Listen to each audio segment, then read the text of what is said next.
ఒక NRI double tax avoidance agreement ద్వారా ఆ బెనిఫిట్ ద్వారా ఎటువంటి బెనిఫిట్స్ తీసుకోవచ్చు? మేబీ అతను ప్రాపర్టీస్ అమ్మినప్పుడు కానీ ఇన్వెస్ట్మెంట్ చేసినప్పుడు కానీ ఏమన్నా బెనిఫిట్స్ తీసుకోవచ్చా? ఒకసారి కంప్లీట్గా మాకు డీటీఏ చెప్పండి. 2 types ఆఫ్ అగ్రిమెంట్స్ ఉంటాయి సార్ టీడీఏలో. ఒకటి ట్యాక్స్ క్రెడిట్ మెథడ్, ఇంకోటి ట్యాక్స్ ఎగ్జంప్షన్ మెథడ్. ఇప్పుడు ఎన్ఆర్ఐ ఉన్నాడు సార్, ఎన్ఆర్ఐలు ఎంతమంది ఇండియాలో అసలు ఐటీఆర్ ఫైల్ చేసేవాళ్ళు, ట్యాక్స్ చూపించేవాళ్ళు. ఇప్పుడు రెండల్ ఇన్కమ్ ఉంది ఇండియాలో, మోర్ దెన్ 2,50,000 కంటే ఇన్కమ్ ట్యాక్సబుల్ లిమిట్ కంటే ఎక్కువ ఉన్నప్పుడు ఎన్ఆర్ఐ కూడా ట్యాక్స్ రిటర్న్ ఫైల్ చేయాలి, ట్యాక్స్ పే చేయాలి దానిపైన. కానీ ఎన్ఆర్ఐస్లో చాలా తక్కువ మంది ఇప్పుడు ట్యాక్స్ రిటర్న్స్ ఫైలెన్స్ ఈ మధ్య అవేర్నెస్ వల్ల యూట్యూబ్ వీడియోస్ చూసి మనలాంటి వాళ్ళ ఫైనాన్షియల్ నాలెడ్జ్ వల్ల పే చేస్తున్నారు. కానీ ఒక ఎన్ఆర్ఐ ప్రాపర్టీలో పెట్టుకుంటున్నాను, ఏదో పెద్ద ప్రాపర్టీ, పెద్ద రెసిడెన్షియల్ ప్రాపర్టీ అనుకోండి, మంత్లీ 1.5 lakh రెంట్ పే చేస్తాను. అతను ఎన్ఆర్ఓ అకౌంట్ ఇచ్చారు నాకు, అవి ట్రాన్స్ఫరింగ్ రెంట్ ఎవ్రీ మంత్ చేస్తున్నాను, నేను టీడీఎస్ ఎప్పుడు కట్ చేయలేదు, ఆయన ఐటీఆర్ ఫైల్ చేయలేదు. ఇప్పుడు ఇన్కమ్ ట్యాక్స్ వాళ్ళు నన్ను ఏం అడుగుతారు, నాకు వస్తే నా మీద ఏం యాక్షన్ తీసుకుంటారు? ఫస్ట్ థింగ్ ఏంటంటే అతను ట్యాక్స్ ఫైల్ చేయలేదు కాబట్టి అతనికి నోటీస్ వెళ్తుంది. సెకండ్ థింగ్ మీరు టీడీఎస్ చేయలేదు కాబట్టి మీకు నోటీస్. ఈ కేసులో మీరు ఎక్స్పెండిచర్ క్లెయిమ్ చేయరు కదా, రెసిడెన్షియల్ ప్రాపర్టీ కదా. ఇన్కమ్ ట్యాక్స్ నోటీస్ ఇచ్చి ఇది పెనాల్టీ పే చేయమంటే పే చేయకపోతే ఏముంటుంది పనిష్మెంట్?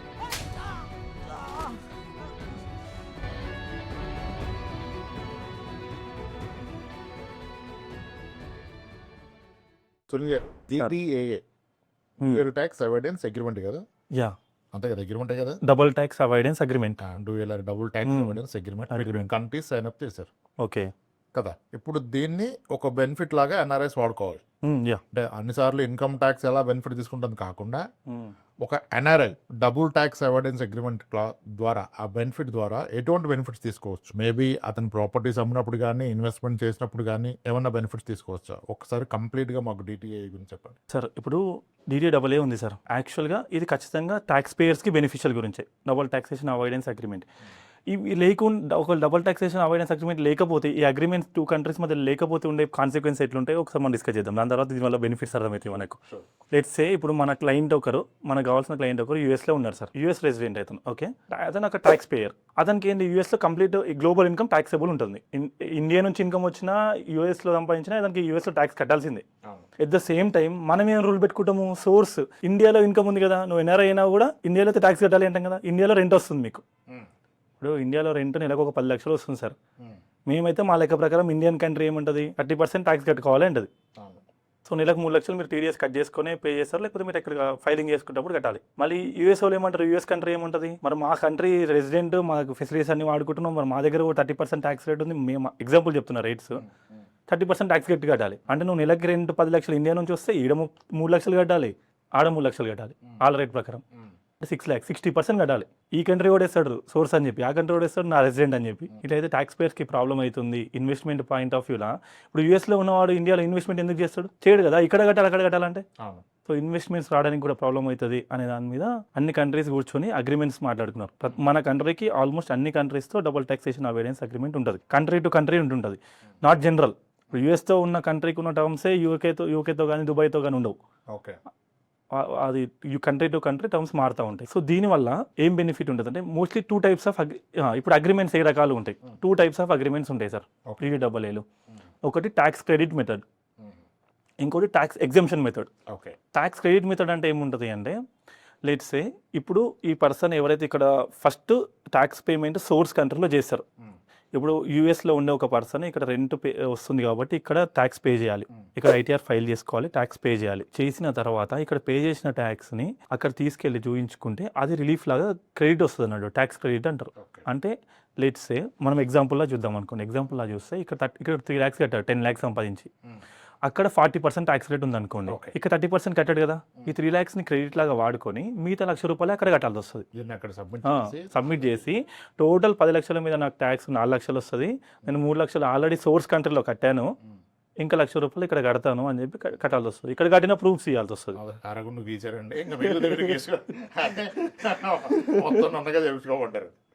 ఇక్కడ విషయం ఏంటంటే, 2 కంట్రీస్లో ఏది హైయెస్ట్ ఉంటే అది పడుతుంది మనకు ఓవరాల్గా చూస్తే. ఇప్పుడు ఇక్కడే 40% కట్టారనుకోండి, అక్కడ 30 ఉంది అనుకోండి, అక్కడ కట్టాల్సిన అవసరం లేదు, ఇంకా 40 పోయినట్టే. సో 2 కంట్రీస్లో విచ్ ఎవర్ ఇస్ హయ్యర్ మనకు ఓవరాల్గా కాస్ట్ పడుతుంది. అది ఏ కంట్రీకి పోతుంది అనేది డిసిషన్ ఇంకా అగ్రిమెంట్ని బట్టి. మోస్ట్లీ సోర్స్ కంట్రీ కట్టినాక మిగతా బ్యాలెన్స్ రెసిడెంట్ కంట్రీకి కట్టుకోవాల్సి వస్తుంది. ఇది tax credit method. Tax exemption method అని ఒకటి ఉంటుంది. ఈ ఈ కొన్ని కంట్రీస్తో ఏంటంటే కొన్ని కంట్రీస్తో కొన్ని స్పెసిఫిక్ ఇన్కమ్స్ పైన ఎగ్జామ్షన్ మెథడ్ అంటే ఇప్పుడు లెట్స్ సే మన ఇండియాలో ఇన్కమ్ ఏదైనా వచ్చింది అనుకోండి, దుబాయ్తో మనకు అగ్రిమెంట్ ఏముంది, ఇండియా నుంచి ఏదైనా సోర్సెస్ ఉంటే దుబాయ్లో ఎగ్జామ్షన్ ఇస్తాము అని ఉంది. ఓకే, అట్లా అవి చాలా తక్కువ. 90% ఆఫ్ ద DTAAలో ట్యాక్స్ క్రెడిట్ మెథడ్లోనే ఉంటాయి. ఎగ్జామ్షన్ మెథడ్ కొన్ని స్పెసిఫిక్ కేటగిరీస్ ఆఫ్ ఇన్కమ్ కొన్ని కంట్రీస్తోనే ఉంటాయి. 90% ట్యాక్స్ క్రెడిట్ మెథడే. మీరు ఇంకో కంట్రీలో సోర్స్ కంట్రీలో ట్యాక్స్ పే చేయాలి, ఆ బెనిఫిట్ తీసుకెళ్ళి అక్కడ రెసిడెంట్ కంట్రీలో ట్యాక్స్ పే చేసేటప్పుడు చూపించుకొని డిడక్షన్ తీసుకోవాలి. జస్ట్ లైక్ TDS లాగా అక్కడ కట్టాము, ఇంత బిల్స్ అవి ఇప్పుడు సబ్మిట్ చేసుకొని క్రెడిట్ తీసుకొని యూజ్ చేసుకోవాల్సి వస్తుంది. ఇది యాక్చువల్గా చెప్పాలంటే ట్యాక్స్ పేయర్కి చాలా బెనిఫిట్. ఈ అగ్రిమెంట్ లేకపోతే మరి డబుల్ కట్టాల్సి వస్తుంది కదా సార్. అంటే benefits of NRI point of view ఇంకా వేరే బెనిఫిట్స్ కూడా ఉంటాయి. అది మన DTAA టాపిక్ కాకుండా మనం ఇంకా డిస్కస్ చేస్తే దీంట్లో మనం ప్రాపర్టీ అమ్మినప్పుడు వచ్చే capital gain tax, long term capital gain ట్యాక్స్లు ఏదైనా కూడా ఇప్పుడు US రెసిడెంట్ ఉన్నాడు సార్, మన దగ్గర ప్రాపర్టీ అమ్మాడు, ఇక్కడ లాంగ్ టర్మ్ క్యాపిటల్ గెయిన్ కట్టాడు, 20% కట్టాడు. అక్కడ వాళ్ళకున్న రూల్స్ ప్రకారం 25% 30% ఉంది, లేదంటే 20% ఉంది అనుకోండి. ఇక్కడ కట్టిన క్రెడిట్ అక్కడికి వెళ్ళి తీసుకొని మిగతా బ్యాలెన్స్ ఏమైనా పే చేయాల్సి వస్తే అక్కడ ఉన్న రూల్స్ ప్రకారం పే చేయాలి. అది ఇక్కడ ఎక్కువ పెడితే అక్కడ తక్కువ ఉంది మిగలదు, కానీ ఒక రిటర్న్ ఇవ్వరు. మరి ఇక్కడ ఎక్కువ కట్టారు కదా, అక్కడ రిటర్న్ ఇవ్వండి అంటే ఇవ్వరు. ఇక్కడ అడిషనల్గా కట్టాల్సి వస్తే కట్టాలి. అలాగే రెంటల్ ఇన్కమ్ కూడా TDS కట్ చేయాలి మరి అనేది చేయాలి కదా సార్. TDS ఎప్పటికప్పుడు పే చేసుకోవాలి. ఇప్పుడు ఇక్కడ టెనెంట్ ఎవరైతే ఉన్నారో వాళ్ళు TDS కట్ చేసి రెంట్ పే చేయాలి. చాలా మంది చేయట్లేదు, అది వేరే విషయం. ప్రాక్టికల్గా మిస్ చేస్తున్నారు, అది రూల్స్ ప్రకారం ప్రాబ్లం అవుతుంది. దీనివల్ల టెనెంట్కి ఇబ్బంది అవకాశం ఉందా? టెనెంట్కే కదా ఇబ్బంది. ఇప్పుడు NRI ఉన్నాడు సార్, NRIలో ఎంతమంది ఇండియాలో అసలు ITR ఫైల్ చేసేవాళ్ళు, ట్యాక్స్ చూపించేవాళ్ళు. ఇప్పుడు రెంటల్ ఇన్కమ్ ఉంది ఇండియాలో మోర్ దెన్ 2,50,000 కంటే ఇన్కమ్ ట్యాక్సబుల్ లిమిట్ కంటే ఎక్కువ ఉన్నప్పుడు NRI కూడా ట్యాక్స్ రిటర్న్ ఫైల్ చేయాలి, ట్యాక్స్ పే చేయాలి దానిపైన. కానీ NRIస్లో చాలా తక్కువ మంది ఇప్పుడు ట్యాక్స్ రిటర్న్స్ ఫైలెన్స్ ఈ మధ్య అవేర్నెస్ వల్ల యూట్యూబ్ వీడియోస్ చూసి మన లాంటి వాళ్ళు ఫైనాన్షియల్ నాలెడ్జ్ వల్ల పే చేస్తున్నారు. కానీ చాలా తక్కువ మంది NRIs Indian tax returns file చేసేవాళ్ళు. సో ఇప్పుడు రెస్పాన్సిబిలిటీ ఎవరిది? TDS కట్ చేయాల్సిన టెనెంట్ అది. రేపు ఎప్పుడైనా నోటీస్ వచ్చినప్పుడు నీ రెస్పాన్సిబిలిటీ నువ్వు కరెక్ట్గా నెరవేర్చలేదు కాబట్టి ఇతనికే ప్రాబ్లం అవుతుంది టెనెంట్కి. ఇప్పుడు NRI అయితే పట్టుకోలేం కదా సార్, టెనెంట్ అయితే పట్టుకోవచ్చు కదా. అంటే ఇప్పుడు NRI ప్రాపర్టీ రెడ్డి తీసుకోవద్దు అన్నారు, తీసుకోవద్దు అనట్లేదు, ఆ రూల్స్ పాటించాలంటున్నా. TDS డైరెక్ట్ చేసి పే చేయాలి, యాక్షన్ ఉంటుంది. ఇప్పుడు నేను NRI టెనెంట్, నేను మంత్లీ ఒక 80,000 రెంట్ పే చేస్తున్నాను. మై ఓన్ ఇస్ NRI ఈ సిటింగ్ సమ్వేర్ అన్నాడు. ఈ అమౌంట్ మా మదర్ చేసామన్నాడు, ప్రాపర్టీ ఆయన పేరు మీద ఉంది, నేను మా మదర్ అకౌంట్కి వేస్తున్నా. సో ఇది TDS డిడక్ట్ చేయకపోతే ఉండాల్సిన కాన్సిక్వెన్సెస్ ఏంటి అనేది ఒక డిస్కస్ చేసాం అనుకోండి. యాజ్ ఏ బిజినెస్, ఇప్పుడు మీరు ఇది కమర్షియల్ స్పేస్ కాబట్టి బిజినెస్ గురించి తీసుకున్నారు అనుకోండి, మీరు ఏం చేస్తారు? నేను నెలకు ₹1,00,000 రెంట్ పే చేస్తున్నాను, బుక్స్లో rental income rental expenditure book చేస్తారు, రెంటల్ ఎక్స్పెండిచర్ బుక్ చేశారు. కానీ మీరు TDS డిడక్ట్ చేయకపోతే ఎక్స్పెండిచర్ డిసలవ్ కదా. అంటే మీ ఎగ్జాంపుల్ కాదు, మీరు ఒక TDS కట్ చేయలేరు అనుకోండి, ఇప్పుడు ₹1,00,000 డిసలవ్ చేసి ₹1,00,000 మీద మీరు ట్యాక్స్ కట్టాల్సి వస్తుంది. Expenditure disallowed if not TDS deducted. అంటే నేను ITR ఫైల్ చేసి బెనిఫిట్ తీసుకోవాలి నా కంపెనీ, రెంట్ ఖర్చులు చూపించుకోవాలండి. మీరు దాని తగినట్టు కంప్లైన్సెస్ ఆ రెంట్ TDS అవన్నీ కూడా పే చేయాల్సి వస్తుంది కట్ చేసి. సరే ఇప్పుడు సింపుల్ నాదేంటి క్వశ్చన్, ఒక NRI ప్రాపర్టీలో రెట్టుకున్నాను, ఓకే ఏదో పెద్ద ప్రాపర్టీ, పెద్ద రెసిడెన్షియల్ ప్రాపర్టీ అనుకోండి, మంత్లీ 1.5 lakh రెంట్ పే చేస్తాను. ఓకే, అతను NRI అకౌంట్ ఇచ్చారు నాకు, non resident ordinary NRI account ఇచ్చారు. When transferring rent every month చేస్తున్నాను, నేను TDS ఎప్పుడు కట్ చేయలేదు, ఆయన ITR ఫైల్ చేయలేదు. ఇప్పుడు ఇన్కమ్ ట్యాక్స్ వాళ్ళు నన్ను ఏం అడుగుతారు, నాకు వస్తే నా మీద ఏం యాక్షన్ తీసుకుంటారు? ఫస్ట్ థింగ్ ఏంటంటే అతను ట్యాక్స్ ఫైల్ చేయలేదు కాబట్టి అతనికి నోటీస్ వెళ్తుంది. సెకండ్ థింగ్ మీరు TDS డిడక్ట్ చేయలేదు కాబట్టి మీకు నోటీస్. ఈ కేసులో మీరు ఎక్స్పెండిచర్ క్లెయిమ్ చేయరు కదా, రెసిడెన్షియల్ ప్రాపర్టీ కదా, ఎక్స్పెండిచర్ నాకు అవసరం లేదు కదా క్లెయిమ్ చేయాల్సింది. సో అట్లాంటప్పుడు ఏంటంటే డిస్క్రిప్షన్ ఆఫ్ ద ఆఫీసర్ మీకు 200% ఆఫ్ ద అమౌంట్ వరకు పెనాల్టీ వేయొచ్చు. It depends upon the officer description. It's not like return ఏం లేదు, ఇంత స్టాండర్డ్ అని చెప్పి డిస్క్రిప్షన్ ఆఫ్ ద ఆఫీసర్ని బట్టి పెనాల్టీ చార్జ్ చేస్తాడు. 200% వరకు కూడా పెనాల్టీ వేయొచ్చు. అంటే నేను suppose to be deducted TDS ఏదైతే ఉందో దాని మీద 200% 200% పే చేయాలి, పే చేయాల్సి వస్తుంది. ఇప్పుడు ఇన్కమ్ ట్యాక్స్ నోటీస్ ఇచ్చి ఇది పెనాల్టీ పే చేయమంటే పే చేయకపోతే ఏముంటుంది పనిష్మెంట్? ఫస్ట్ థింగ్ ఏంటంటే రికవరీ ప్రొసీడింగ్స్ అని దానికి సపరేట్ క్లాజెస్ ఉంటాయి సార్. రికవరీ ప్రొసీడింగ్స్లో ఏముంటుందంటే ఫస్ట్ మీ బ్యాంక్ అకౌంట్ ఉంటుంది కదా, బ్యాంక్ వాళ్ళకి స్ట్రిక్ట్గా ఇన్స్ట్రక్షన్స్ ఇచ్చేస్తారు డిపార్ట్మెంట్, ఏమైనా బ్యాంక్ అకౌంట్ ఫ్రీజ్ చేసేయండి, అకౌంట్ ఏమైనా ఉన్నా ఫ్రీజ్ అయిపోతుంది. దాంట్లో డబ్బులు పెట్టుకుని ఉంటారు కదా మీరు. ఇంకా మీ నెక్స్ట్ ప్రొసీజర్ ఇది ఫస్ట్ ప్రొసీజర్ బ్యాంక్ త్రూ. దాని తర్వాత సెకండ్ ప్రొసీజర్ మీరు డిమాట్ రిలేటెడ్ ఇన్వెస్ట్మెంట్స్ ఏమున్నా కూడా ఏవైతే త్రూ వర్చువల్గా మనం యాక్సెసిబుల్ ఉంటాయో. దాని తర్వాత ఫిజికల్ ఏముంటాయి, ప్రాపర్టీస్ ఉంటాయి. ఇప్పుడు మీకు ఏమున్నాయో గవర్నమెంట్ తెలుసు సార్, అలా తెలుసుకోవడం పెద్ద మ్యాటర్ ఏం కాదు. సబ్ రిజిస్టర్ ఆఫీస్కి పోతే మీ పేరు కొడితే మీ ప్రాపర్టీస్ ఏమున్నాయో తెలుస్తుంది.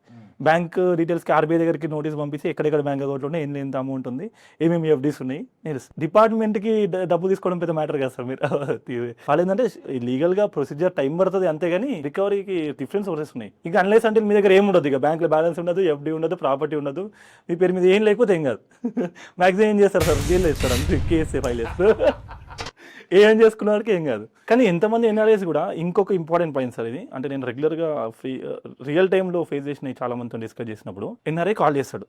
లాస్ట్ 3-4 ఇయర్స్ నుంచి ఐటీఆర్ కూడా ఫైల్ అయ్యి ఉండదు. ఇట్లనే మన ప్రీవియస్ వీడియోలు చూసి కూడా కాల్ చేశారు, సార్ మేము ఇంతకుముందు ఎప్పుడు ఐటీఆర్ ఫైల్ చేసుకోలేదు అనే కేటగిరీ ఒకరు ఉంటారు. కొంతమంది అయినా చేసుకుని ఉంటారు, కాకపోతే రెసిడెంట్ లా చూపించమంటారు ఏంటి సార్. ప్రీవియస్ ఐటీఆర్ ఫైల్ అయింది, లాస్ట్ టైం ఐటీఆర్ రెసిడెంట్ లా చూపించారు. లాస్ట్ 2-3 ఇయర్స్ నుంచి ఆయన ఎన్ఆర్ఐ ఎప్పుడో 10 సంవత్సరాల ముందు వెళ్ళిపోయాడు వేరే కంట్రీకి, వెళ్ళిపోయి ఇంకా రెసిడెంట్ లా చూపించమంటాడు. నేను చెప్పాను లాస్ట్ టైం రెసిడెంట్ గా చూపించి అది కూడా తప్పే, ఎందుకు రెసిడెంట్ లా చూపిద్దామని మీరు అనుకుంటున్నారు అని.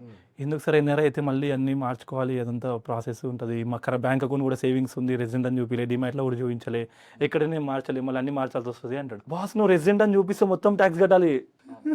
ఒక పెద్ద ఆర్గ్యుమెంట్ నాకు క్లయింట్కి, క్లయింట్ పేరు చెప్తే బాగుండదేమో కానీ, ఒక multiple discussion sir, 2-3 days daily ఒక 1 hour డిస్కషన్. నేను సెక్షన్స్ అన్ని చెప్పాలి, ఆయన వెళ్ళి చదువు, మళ్ళీ చాట్ జీపీటీలో చూడాలి, మళ్ళీ దగ్గర రావాలి. 2-3 డేస్ అదే జరిగింది. లాస్ట్ కన్విన్స్ అయ్యాడు.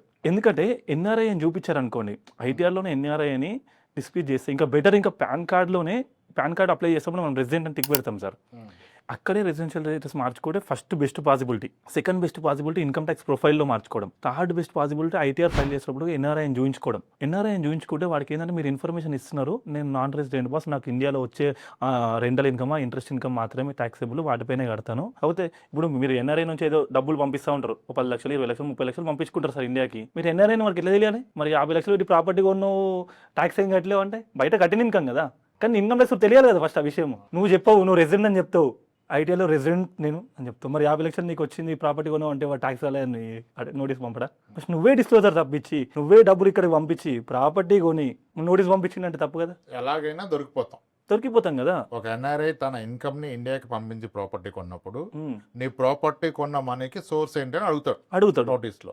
అప్పుడు నేను ఇది ఇండియాలో కాదు, నాకు బయటది, నేను అక్కడ ట్యాక్స్ పే చేసి చెప్తావు. అప్పుడు నువ్వు ఎన్ఆర్ఐకి ఎందుకు డిస్క్లోజ్ చేయలేదు? అది ఇప్పుడు పాయింట్ ఏంటంటే, నువ్వు అవన్నీ నువ్వు ఫారిన్ సంపాదించాను, ఎన్ఆర్ఐ ఫారిన్ ఇన్కమ్ ఒక ట్యాక్స్ పేడ్ అమౌంట్ అని చెప్పాలంటే ఫస్ట్ నువ్వు నోటీస్కి రెస్పాన్సెస్ ఇచ్చి వాడిని కన్విన్స్ చేయాలి కదా, ప్రూఫ్స్ అని ఇచ్చి.